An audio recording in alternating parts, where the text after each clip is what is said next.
Some people who supported Donald Trump are speaking out against some of his actions, and some are choosing not to. Someone sent me this video. This is the second time that I have seen Candace Owens speak out against Donald Trump during his administration this term. Second time. And one of the things that I thought was interesting in this particular video is that she kind of points to the fact that some of the other media peeps and commentators who know that, particularly on the free speech issue, he's wrong, are not calling it out. Let's go ahead and get into this clip here, ladies and gentlemen. I gotta tell you guys, I never thought that I would see a day where I would be rooting for a university above Donald J. Trump and his administration. But I don't recognize his administration right now. I don't recognize what's happening. I have a theory. I do. We were kicking around some theories earlier, me and the team, and we were going, how could Trump be such a free speech enthusiast and allowing these things to happen, going after college universities, trying to suppress speech, while pretending that you're not suppressing speech, while pretending that you're fighting DEI. It's so messy. It's so obvious. Everyone knows what you're doing. Everyone does know. And what's interesting to me is that more people are not willing to call it out. It's very obvious. I told you guys about this, especially if you look on X, Tim Pool, Dave Rubin. Like, I'm talking about all of these conservative media commentators that were free speech under Biden and said, yes, we have to protect free speech. The moment Trump got in and obviously implements policy that is against free speech, they are defending it. Well, we got to back Israel. Well, we got to protect Israel. Well, I think it's really da-da-da. Like twisting themselves into pretzels in order to give their audience what they want. And it's very sad. It's gotten to the point now where I think some people feel like, well, I can't say this because then my audience will get mad at me. I kind of mean you've probably been lying to them all along. But they're not calling it out. And we all see it, especially those of you, if you're on social media, you see it. You see how they're making excuses. They're giving a pass where they are. I just showed you last night, the FBI bust down the door in someone's house in Michigan. And by the way, these were not immigrants. They broke through the door, the house in Michigan, threatening to arrest these kids. Like this kind of assault on free speech is very much problematic and is exactly what I warned people about. So what is happening is that said podcasters are caving and catering to their audience, and they have audience capture, and they're like, I don't want to lose subscribers, so let me continue to defend Donald Trump, rah, rah, rah. And it's terrible. It's a terrible idea. And Candace has been one of the ones, this is the second time I've seen it, been one of the ones that has criticized Donald Trump, not just on this issue, but on another one also, criticized him. So sometimes I think people look back at the Daily Wire, the firing of Candace at the Daily Wire, but maybe in a way for her, that was a blessing in disguise, because by the way, all the people at the Daily Wire are defending this shit. The assault on free speech. So maybe in a way that was a blessing in disguise. Let's continue. People who are still trying to grift, I suppose, are not willing to challenge you on this, which is ridiculous, because when you are out of office, we are going to have to live with these consequences. Our children are going to have to grow up in this America. Okay. So when you threaten our speech, it's not worth it so that we can have pom-poms and go hurrah for a couple of years, then go, okay, well, yeah, now it kind of stinks because, we're getting arrested for wrongthink. We got David Friedman. Yeah, arrest him. Arrest Tucker Carlson and Candace Owens. Get them. I love it. Everyone can see what's happening left and right. So to give you the background, obviously after October 7th, there were tons of student protests all across the nation. Some got violent, some didn't. But what has happened is people started demanding that universities start taking on their own sorts of definitions for anti-Semitism, particularly the IHRA new updated definition of anti-Semitism. Which AOC voted for. This is what I warned you guys about, right? That definition, how dangerous that could be. Because basically what they're doing now is they're saying that criticizing Israel, it's in itself can be considered anti-Semitic. That's how far that definition goes. That's why I was warning people about that. So it's just, the colleges need to do everything that they can to hold on to the students that they have at this point in time, because the next round that's coming in next year is going to be fewer and fewer. By the way, the 18-year-old kids is decreasing after this year. So the colleges really need to try to do as much as they can to make sure that these kids are not being like hounded and hassled and approached by the FBI when they're just trying to go to class because they participated in a protest. You guys think I'm joking? I'll get into that story hopefully later on at some point this week before I go into vacation. You guys got to hear about that, because I'm sounding the alarm right now. There are not as many 18-year-olds left going into the next year. The number continues to decline as we go through the years. So these colleges, they really got to try to do what they can to make sure these students aren't losing their right to free speech. Which I believe was, I think it was drafted by the ADL, if I'm correct, if I remember correctly. The ADL put this together. Nothing good comes from the ADL. Their backstory is they were initially a gang that went mainstream, and their job is to suppress speech and to smear people, not to defend people against defamation. They are actually the defamers. That's why they think they're clever by calling themselves the Anti-Defamation League when they actually routinely engage in defamation. Anyways, this is Harvard received notice that they had to comply with the Trump administration's demands, okay? And essentially telling them how they would have to change things on campus. And they're, again, the administration is trying to paint this as they're coming and fighting DEI on campus. And they're not doing that. I'm going to show you it so you can see it with your own eyes. On Monday, Harvard became the first university to openly defy the Trump administration as it demanded sweeping changes to limit activism on campus. Activism is like synonymous with campus, okay? The university frames the government's demands as a threat not only to the Ivy League school, but to the autonomy that the Supreme Court has long granted American universities. People tend to forget a lot of these actions started on campus, right? Like the Vietnam War protests started on campus. The South Africa apartheid protests started on campus. That's usually where a lot of that energy will generate, and then kind of makes its way out into the communities, into the streets and stuff as well. So to tell a college that they can't, we really don't want you having these protests, it's absolutely ridiculous. It's asinine when you think about it. But that's the direction that they're going in.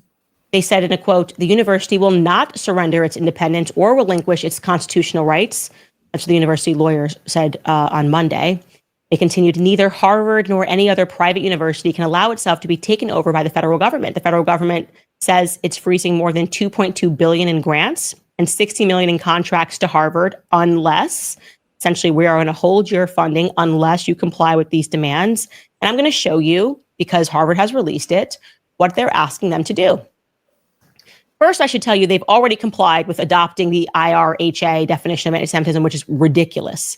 But so how you have to read this is everywhere, and Skylar, if you don't mind making that a little bigger for me, everywhere that you see the word anti-Semitism, you have to ask yourself what the definition, the new definition of anti-Semitism is, because now we're at critique of Israel, the foreign state, essentially.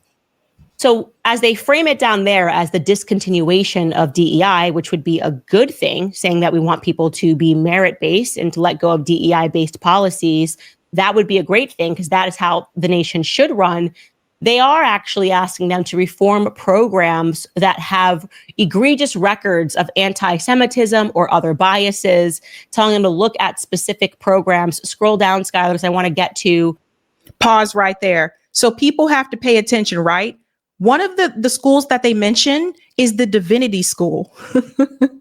The Divinity School, Graduate School of Education, the School of Public Health, the medical school, like the Religion and Public Life program. So the divinity school, I mean, teaches all different types of religion. I have a friend that went to Harvard and she was a graduate from the divinity school. So she learned about all different types of religions and really, like, I would say opened her mind. Because she was raised, Christian. She's from the South. Like, it really opened her up to, like, oh, I didn't realize that they believed this way. I was told something different. So they want to crack down on that. They want to crack down on the Graduate School of Education. They want to crack down on the School of Public Health. They want to crack down on, do you guys realize, I told you it's not just Harvard. There was a professor who announced this on X, and she said that she was just told at Columbia University she can no longer teach her African American studies class. Why? What'd I tell you?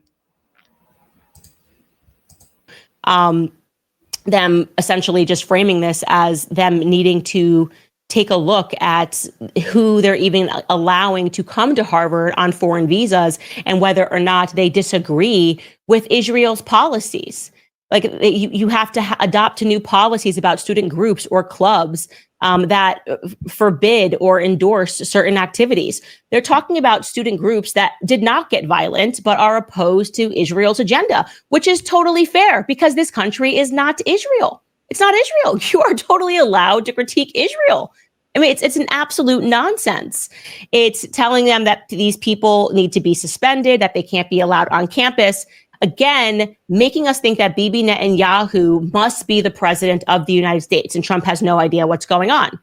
And I tend to think that there is a person who tells Trump that the press is favorable, that they love this, that people are loving this. Trump's not on YouTube. He's not on X. He says something to someone and they tweet it. Somebody decides what articles to put in front of him every morning. I know that for a fact, okay? So he who is picking that article, he who is telling him what tweets to look at is the person that is shaping Trump's understanding of what his base feels. But it is on it is on Donald Trump to proofread that. It is on Donald Trump to look into the information that he is told to tweet or share. And I'll give you an example. If someone handed me a paper that they wrote and they said, this is my final copy, go ahead and submit that for publishing, I'm still supposed to look over it. So I still think Donald Trump still should look over those things. I think that it's almost like when you compare to his first presidency, I feel like Donald Trump's first presidency, he seemed like he was more like the boss. Like, you know what I mean? Like, I'm going to do this and I'm going to do that and whatever, da da da da. This time around, it definitely seems like the Adelson money, the Miriam Adelson money, the AIPAC money, all of this, it's almost as if he doesn't sound as confident as he did the first time around. And you can go back and look at the videos and you can make the comparisons and you can see what I'm talking about. I really think, I'm telling you guys, that Miriam Adelson money is shaping up a lot of this, in my opinion. Now, Harvard, like I said, adopted this definition after pressure for anti-Semitism. So every time they mention anti-Semitism in those demands, which is plenty of times, they are referring to people that are critiquing Israel. Let's pull up that IHRA definition. It says the guide follows these examples, which may serve for several illustrations. Okay, the first one, you're like, yeah, calling for or justifying the killing or harming of Jews in the name of radical ideology. Yeah, we already have laws in the book for that. You can't just ask people to be murdered. You'd be in trouble. That makes sense. But then it gets really crazy because it says accusing the Jews as a people or Israel as a state. Sorry, that's inventing or exaggerating the Holocaust. By the way, that's not even that's completely absurd. You should be allowed to, in a country that has free speech, if you say, I think the Holocaust numbers were exaggerated, or I think they were underreported, that should be a matter of academic debate. That shouldn't be a matter of you being suspended from campus. Somebody could say, no, let me rebut that. This only exists for the Holocaust. Yeah, I was going to say the interesting part about this is that it doesn't happen for slavery. People debate the numbers about slavery. People debate like, oh, it wasn't really that many people. It wasn't this many years. Those people weren't even Black. Like I've heard all these types of discussions, but it's like I said, and I continue to say this over and over again, and people have to seriously wake up. As long as you have lobby interest groups that are there to push the agenda that Israel wants. I mean, look, we don't have lobbyists there for like, Germany and France and all that kind of stuff. And like that push what Israel wants. That is protection for the white minority. And now what you see happening, all of these articles now all of a sudden are coming out. There was an article earlier today. This woman wrote and she said that Harvard raises Islamist people or whatever. I'm like, what? Like it was just absurd, the lengths I think that the media and journalists are going to right now to try to make people feel sorry for Israel. And Americans aren't having it. The majority of Americans, new poll shows for the first time that they don't support Israel. So now they're coming out with all these different articles to try to get people to understand like, oh no, Israel's really the victim. You got to protect Israel and when Israel is the state that's in power. They control all the resources. They killed all those damn kids, but they want you to believe that Israel is the one that's being oppressed. Well, fast forward just a little bit here. And as long as that continues to happen, ladies and gentlemen, the other groups, the other minority groups, you will always be second to, or for a lot of us Black Americans, last to the white minority. Think about that for a second. Fast forward just a little bit here, because I wanted to get back to this part. Feeling like their rights are being infringed upon, maybe don't infringe upon their rights to speech. This is not making it easier for their students on campus, I'm telling you, because this is making it seem like they get special consideration, because these rules were not put into place to defend white people when BLM was going on, okay? These rules had never been put in place to defend anybody else. So we're talking about speech censorship. But on its face, it is speech censorship. Speech that you don't like or speech that makes you uncomfortable is not violent. You are not being hurt by speech or being challenged by ideas, okay? I mean, honestly, those rules weren't put in place for Black people either. Because I worked at these universities for a long time, and I can tell you, as much as you're hearing a lot about anti-Semitism on campus, which I would say, again, they changed the definition. So that includes criticizing Israel. So keep that in mind. You wouldn't believe the number of incidents that happened on campus to Black students. You wouldn't believe it. The number of incidents that happened on campus to Black students, and they reported it, and the administration did nothing. Nothing. There was no legislation that was trying to be urgently passed in Congress to make sure that we protected those Black kids on campus.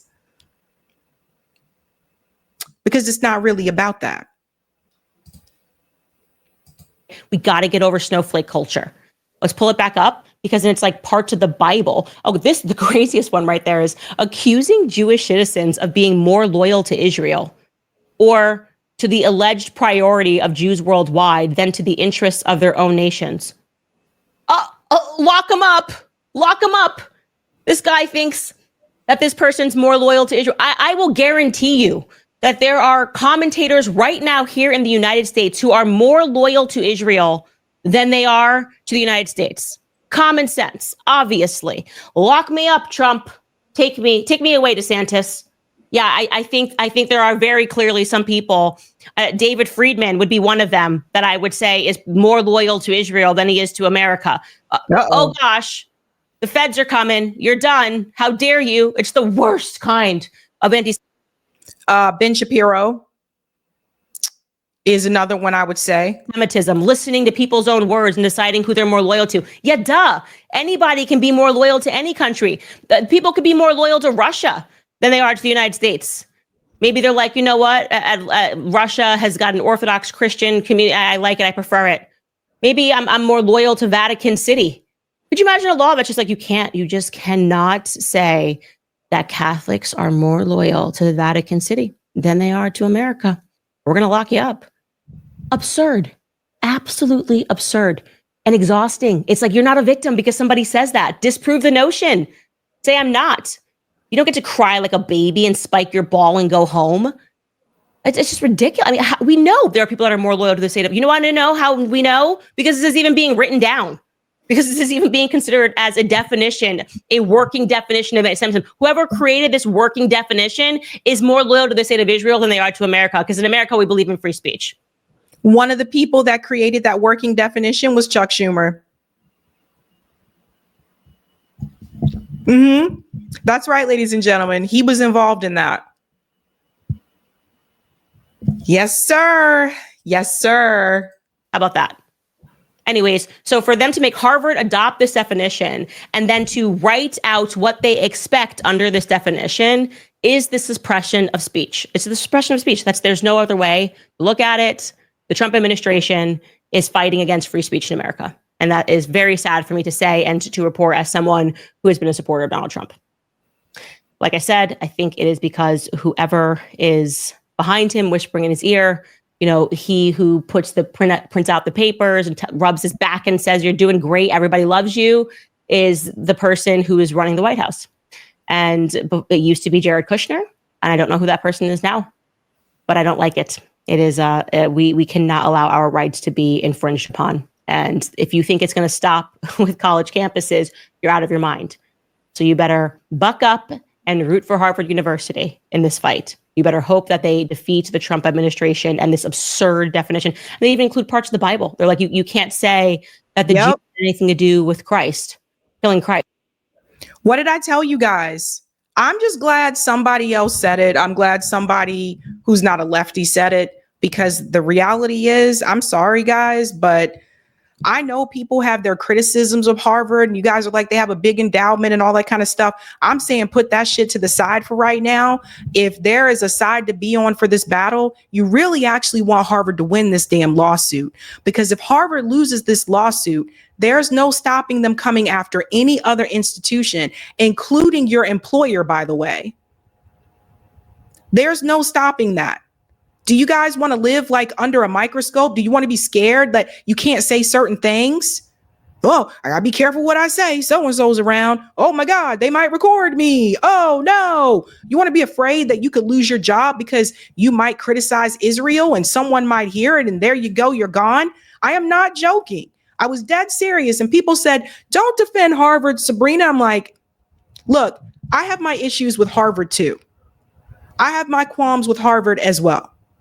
That being said, you better hope. I said hope. You better hope and pray that Harvard wins this lawsuit against the Trump administration, because if they lose, it is only a matter of time before they come after other institutions. I'm telling you, they will start with the colleges and they will make their way to your workplace.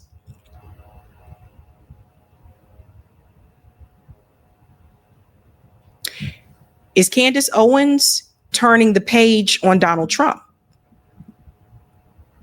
We talk about people turning the page, because she don't look happy. And I don't remember her talking this way during his first administration, but it's just wrong. And everybody needs to call it out. And for the people like Tim Pool and all the rest of them that are trying to just continue to kiss Donald Trump's ass because they don't want their audience to get, upset or angry with them. Hell, there's plenty of times you guys don't agree with me either. But I say what I mean and I say what I feel. But the audience capture, I feel like it's gotten to the point where it's dangerous, where people can't even tell their audience, yo, this is a problem with free speech. This is a problem. This is wrong. And what a surprise. The same people who go to visit Benjamin Netanyahu at the White House. What a surprise. Hey guys, this was a Sabby clip. If you like what you saw, hit that like button and subscribe.